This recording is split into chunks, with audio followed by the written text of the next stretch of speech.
New mail. This is from Kane. He's in the band Reign of the Hated. He wants me to promote that on my podcast, and I'd love to. I don't know if I'm going to play any music right now. I have to check the copyright on that because I don't want to get torn down. But go to Reign of the Hated on YouTube and listen to this guy's music. It's good metal music. I just don't want to get taken down for copyright infringement. So if you tell me that your stuff's not copywritten in a message, I'll play it next week. I promise you, to at least end the show or something.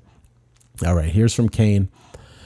I've been having a bit of issues with anxiety when performing. What do you do for anxiety to help with before a comedy show, even a podcast? So performance anxiety. Yeah, I suffered with that for a while, especially when I was new.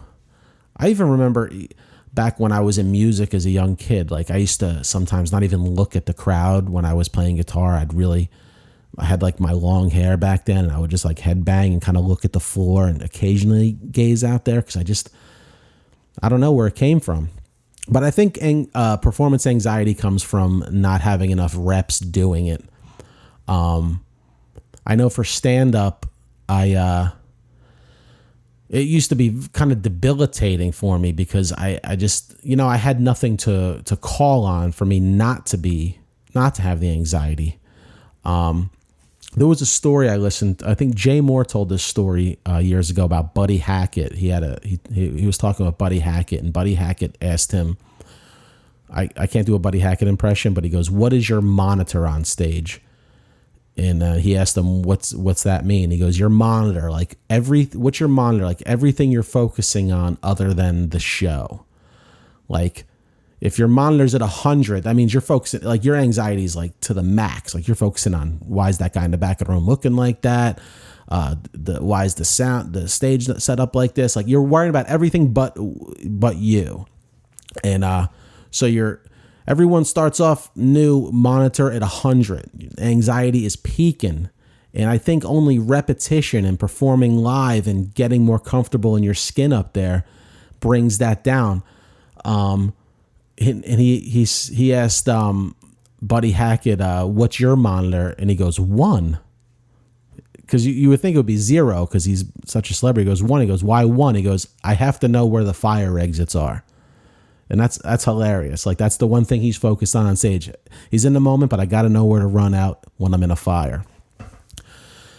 If I think about my monitor, it depends on the gig, man, because sometimes I can get up in my head if I think it's an important gig. Like I did a Laugh Fest out in Michigan, and it was like this sold out rock club, and there was like people in the business there, and I could get work if I do well in this festival.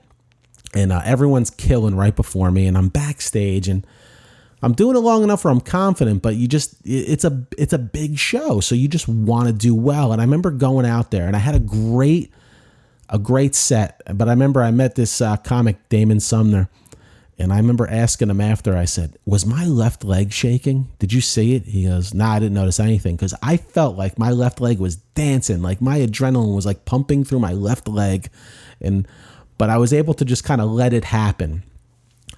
I feel like I've learned how to take that anxiety and put it into my performance because I think when you're new, you take that anxiety and put it into a negative worry, where I try now to channel it into making me a better comic that night because it's good. I think it can make you sharper. It's like, this is go time. It's your body telling you this is go time. But it's hard to take that when you're new because you don't do it enough to feel like this go time is going to be a good time. But I've been doing comedy since like 2004, 2005. So I built up confidence. And that's not to say that I'm like, this show's going to be no problem. I still get anxious because I care. You know what I mean? I want to be a good show, but though this will probably sound corny, I do give myself some positive self-talk because I used to do a lot of negative self-talk. I used to be like, well, I hope this show goes good.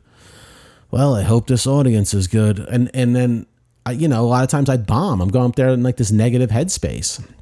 So now I positive self-talk. I just tell myself, and I know some of my comedian friends are going to make fun of me if they listen to this, but it works for me. I just say, this is what you love to do.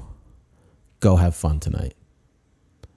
Because I just make it fun. Make it fun. That's something I used to like put too much pressure on myself. Like, I'm only going to have fun if they're having fun. It's like, no, I'm the paid person here. I got to bring fun. And if they're not having fun, at least if I know if I'm going up in that regular headspace, that I did it in a positive way. So if it goes left, I don't feel as bad because I went up with like wanting to have a good time and they just didn't like me. But yeah, so that's kind of how I deal with performance anxiety per se. I had something else I wanted to say about that, but yeah, that's it. It was just being positive, just positive self-talk, and get up on stage a lot, and that's how you're gonna get rid of this anxiety.